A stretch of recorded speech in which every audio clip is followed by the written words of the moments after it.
Why do we say el libro but la mesa? And when do you use un instead of el? In this lesson, you'll learn exactly how Spanish articles work, including a few details most beginner lessons skip, but that will make your Spanish sound much more natural. Hi, I'm Andres. Welcome back to our Spanish Grammar for Beginners A1, A2 course. This is Lesson 3.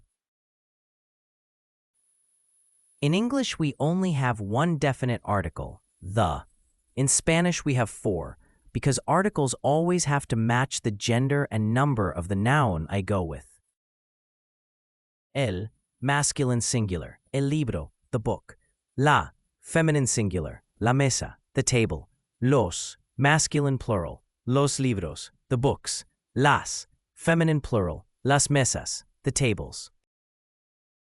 We use definite articles when we're talking about something specific, something already known, or something in general, which is actually different from English. Now let's look at indefinite articles. These translate to a, an, or some. Un, masculine singular, un libro, a book. Una, feminine singular, una mesa, a table. Unos, masculine plural, unos libros, some books. Unas, feminine plural, unas mesas, some tables. We use indefinite articles when we're talking about something non-specific, something new to the conversation, or just one example among many possible ones. There are also 2 important contractions you need to know. A plus L equals al, not a del. D plus L equals del, not DL. Example, voy al cine, not a el cine. El libro del profesor, not DL professor. Let's practice with full sentences. El perro está en el jardín. The dog is in the garden. Specific dog we both know about. Tengo un perro. I have a dog. Just mentioning non-specific. La casa es grande. The house is big. A specific house. Quiero una casa grande. I want a big house. Any big house, not specific.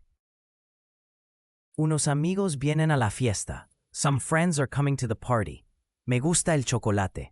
I like chocolate.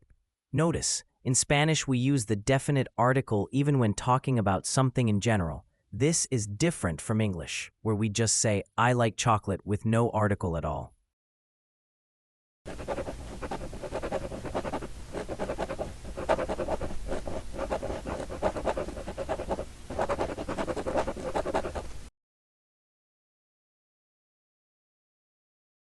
This last point trips up a lot of English speakers. When talking about general categories, likes, dislikes, abstract concepts, Spanish almost always uses the definite article, el, la, los, even though English drops it entirely.